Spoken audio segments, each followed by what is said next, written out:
प्यारे बच्चों, मेरे YouTube चैनल में आप सबका स्वागत है। आप लोग इस कंपटीशन के दौर पे अभी गुजर रहे हैं और आप सब लोगों को लगभग सारे कोई भी जॉब प्राप्त करने के लिए कंपटीशन की तैयारी करना पड़ता है। आप लोगों को मैं बहुत ही इंपॉर्टेंट क्वेश्चनों को बताऊंगा जो सारे अच्छे एग्जाम में आते रहते हैं और आप लोग उसको फेस करते हैं। यदि अभी से आप लोग उसको करते रहेंगे तो आप लोगों को बहुत ही सहूलियत जाएगा।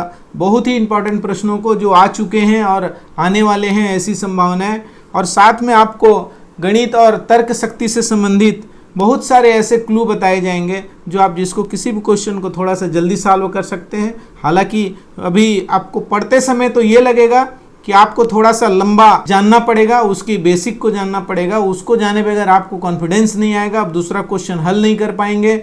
इसीलिए आपको थोड़ा डिटेल में जानने के साथ साथ आपको शॉर्टकट भी जानना है ताकि परीक्षा हल में आप उसको जल्दी से बना सकें। तो इस तरह से अच्छा वीडियो देखने के लिए अगर आप मेरे चैनल पे नए हैं तो सबसे पहले सब्सक्राइब कर लीजिए और बेल आइकन को दबा दीजिए, जिससे आप लोगों को हमेशा नया अपडेट वीडियो मिलता रहेगा और आप अपना बौद्धिक स्तर को हमेशा बढ़ाते रहेंगे और सारे कंपटीशन के लिए तैयार होते रहेंगे। ये छोटे बच्चे कक्षा 10वीं से लेकर के आगे के सारे क्लासेस के बच्चों के लिए है, क्योंकि ये बेसिक है और ये आप लोगों को ऐसा करना ही पड़ेगा जो भी कंपटीशन की तैयारी करेंगे। अगर आपको अच्छे जॉब प्राप्त करना है तो इससे तो गुजरना ही पड़ेगा। तो चलिए मैं आप लोगों को ले चलता हूँ मेरे नेक्स्ट क्वेश्चन पे।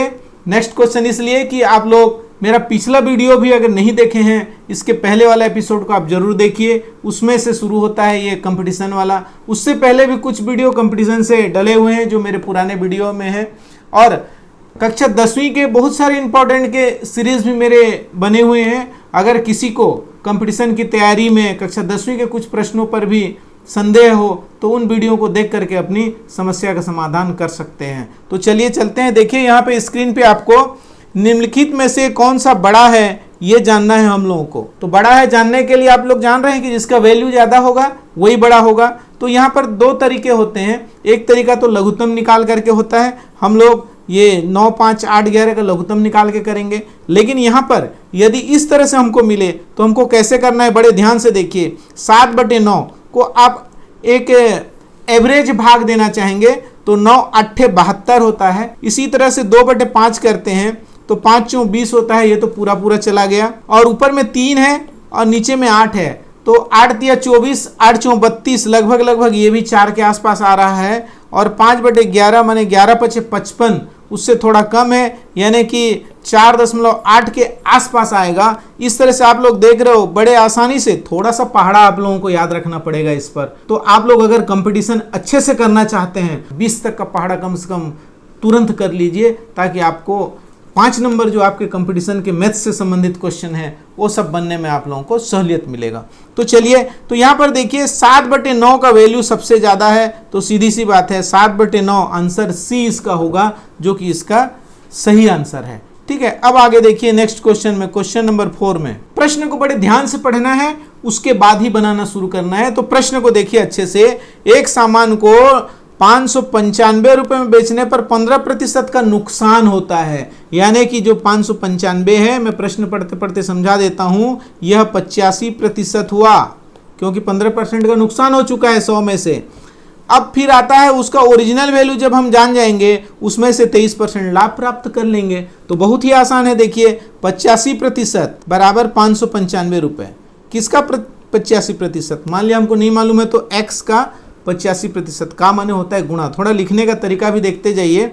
तो ये क्या हो गया, x गुणित 85/100 बराबर 595, और x बराबर हो जाएगा 595 गुणित 100/85। अब इसको आप कटा सकते हैं बड़े आसानी से। तो पहले 5 से कटा दीजिए। जनरली आप लोगों को मालूम रहता है 5 का पहाड़ा, तो ये होता है 17 5 85 होता है। ये थोड़ा सा जानना है हम लोगों को।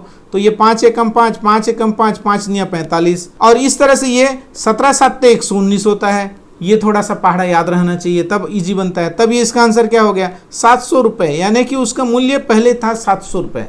देखिए ये सब बेसिक है, इतना जानना आपको जरूरी है। जिस दिन आप ये अच्छे से जान जाएंगे, आप सीधा करेंगे 595 गुणित 100/85 85 करेंगे आप सीधा सीधा। जिस दिन आप कॉन्फिडेंस हो जाएंगे, 2-4 प्रश्न बना लिए रहेंगे, उस दिन ऐसा आप कर सकते हैं। और इस तरह से इसका वैल्यू कितना आया, x का वैल्यू 700 आया। अब उसमें 23% और लाभ चाहिए, यानी कि सीधी सी बात है, आप लोग जान रहे हैं 700 का 23% उसमें ऐड कर देना है, जोड़ देना है। ठीक है, तो ये काट दिए तो 7 × 21, 1 2, 7 दूनी 14 और 2 16, 161 रुपये जोड़ देना है। तो 7 ये हो जाएगा 861 रुपये हो जाएगा। अब 161 रुपये 700 में जोड़ने से तो टोटल वैल्यू इसका हो गया 861 रुपये में वह बेचेगा, तो उसको 23% लाभ हो जाएगा।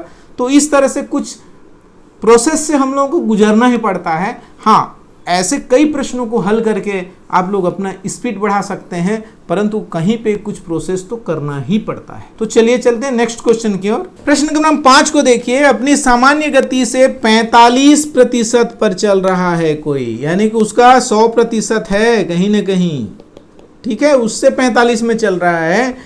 1 घंटा 50 मिनट, 1 घंटा माने 60 और 50 मिनट कितना हो गया, 110। ठीक है, चाहे तो घंटा में ले सकते हैं, कोई दिक्कत नहीं है। ये अभी कितना हो जाएगा, 60 में भाग दिए तो ये अब घंटा में बदलेगा, ये चेंज हो गया, तो 11/6 ही रखे रहो। अभी आगे चलते हैं। देखिए, गंतव्य स्थल तक पहुंचने में लगने वाला सामान्य समय की जानकारी चाहिए हमको। तो यहाँ पर एक छोटा सा सूत्र है, वो बता देता हूँ, उसको आप लोग याद रखिएगा। यहाँ पर ये होता है चाल बराबर दूरी बटे समय। यहाँ पर देखिए सामान्य गति दिया है, मैंने उसका चाल निकालना पड़ेगा, तो इसका उपयोग कर सकते हैं आप। तो यहाँ पर देखिए दूरी बराबर क्या हो गया, चाल गुणित समय। सीधी सी बात है, यहाँ से यहाँ तक की दूरी उसको तय करना है।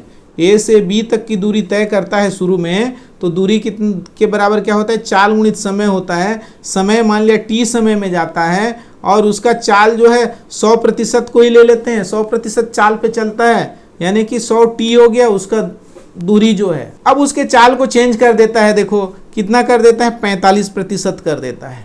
इसका मतलब जब 45% कर देता है तो उसको समय क्या हुआ, देखो 1 घंटा 50 मिनट देरी से पहुंचता है, यानी कि उसको उतना उसमें जोड़ना पड़ेगा। तो क्या हो जाएगा, पहले जो था यहाँ पर उसमें उतना समय ज़्यादा चाहिए, तब 45 के हिसाब से बराबर आएगा। ध्यान से देखते रहिए, t + 11/6 उसको पूरा दूरी को तय करने में इतना समय लगेगा, क्योंकि उसने अपना स्पीड कम कर दिया है।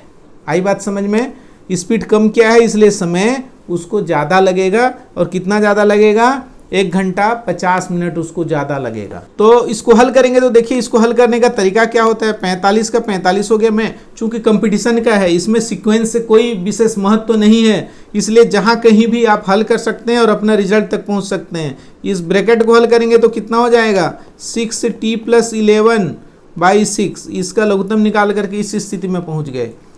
अब देखिए ध्यान से, दोनों दूरी बराबर हैं, इसको भी उतना दूरी तय करना पड़ रहा है और इसको भी, इसमें भी, इस कंडीशन में भी उतना दूरी तय करना पड़ रहा है। इसका मतलब क्या हो गया, 100t बराबर 45 और ये 6t + 11/6। अब इसको काट सकते हैं आप, 5 × 45, 5 दूनी 10, 0 ऐसे भी काटते हैं, ये भी सीखिए। ठीक है, बराबर के दोनों तरफ को भी ऊपर ऊपर वाले को काट सकते हैं, नीचे नीचे वाले को काट सकते हैं। यहाँ पर इसको काटिए, 3 × 9, 3 दूनी 6, तो ये 2 यहाँ पे जाके गुणा हो जाएगा, तो ये कितना हो जाएगा, 40t हो जाएगा। ये t है यहाँ पर, बराबर 6 × 18t धन 11 × 33।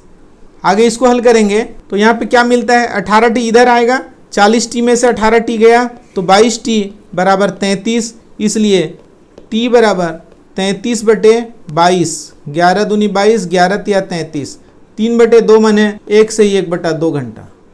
ठीक है, चूंकि हमने इसको घंटे में यूज किया था, देखिए 11/6 जो है ये घंटा है, हमने इसको 60 से भाग दे दिया था तो ये हमारा घंटा में बदल गया था। तो यहाँ पर 1.5 घंटा, इसका जो आंसर होगा सी होगा। इस तरह से आप बड़े आसानी से बना सकते हैं। तो चलिए चलते हैं नेक्स्ट क्वेश्चन की ओर। यहाँ पर देखिए, बहुत ही सरल लगेगा अगर आप ध्यान से देखेंगे तो। 1000 रुपये प्रति किलोग्राम के हिसाब से एक सामान ए खरीदा, 700 रुपये प्रति किलोग्राम के हिसाब से बी खरीदा, परंतु बोलता है कि मैं 2:3 में खरीदा हूं और 15 किलोग्राम कुल खरीदा हूं। तो ध्यान से देखिए, हमारे पास है 2x धन 3x, जहां भी अनुपात आता है वहां पर उसका एक सपोर्टिंग अनुपात ब्रेकर लेते हैं, वो x है यहाँ पर। तो ये हो गया टोटल 5x, 5x माने 15 किलोग्राम, 5x मैंने टोटल 15 किलोग्राम लिया है तो x बराबर 3 किलोग्राम होता है। इसको अगर काटेंगे तो 5 तिया 15, x का मान आया 3 किलोग्राम। ठीक है, अब ध्यान से देखिए इसको, ये a हो गया, ये b हो गया। a का कितना रुपए प्रति किलोग्राम के हिसाब से लेते हैं, 1000 रुपए रेट लग गया। कितना किलोग्राम चाहिए उसको, 2 रेशियो में देखिए 2x, तो ये कितना हो जाएगा 2 इंटू x के जगह पे 3 हो जाएगा। ये हो गया a का।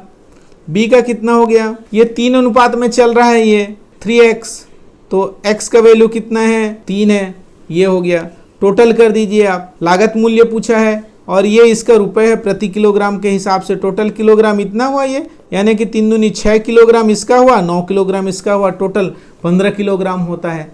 ठीक है, तो इसका कितना हो गया 6000 रुपये हो गया और इसका 9 7 6300, दोनों को ऐड कर देंगे तो कितना हो जाएगा 12300। तो इसका आंसर कौन सा होगा, सी होगा। तो इस तरह से आप बड़े आसानी से सरल से बना सकते हैं।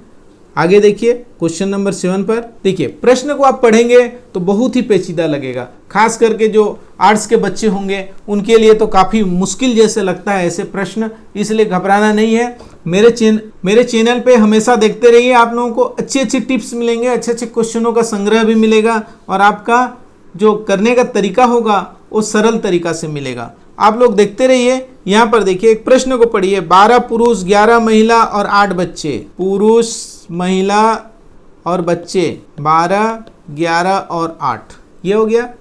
टोटल कितना होना चाहिए 1020 बोलता है, इतना चॉकलेट बांटना है और उसमें कंडीशन लगा दिया है 3:2 में बांटना है, यानी कि इसमें 3 इसमें 3 इसमें 2 में बांटना है। तो पुरुष के हिस्से में कितना आएगा, इसके हिस्से में जो आएगा वो हमको बता देना है। तो इसके लिए क्या करना पड़ेगा, तो पुरुषों की संख्या 12 है, इसका अनुपात क्या आता है देखिए, चूंकि अनुपात है, अभी ऊपर के प्रश्न में ही बताया था कि एक अनुपात को तोड़ने वाला यानी कि अनुपात को प्रदर्शित करने वाला, उसके साथ एक सहयोगी होता है जो कि बहुत जरूरी है, इसके बिना हम लोग इसके अनुपात को क्लियर नहीं कर पाते।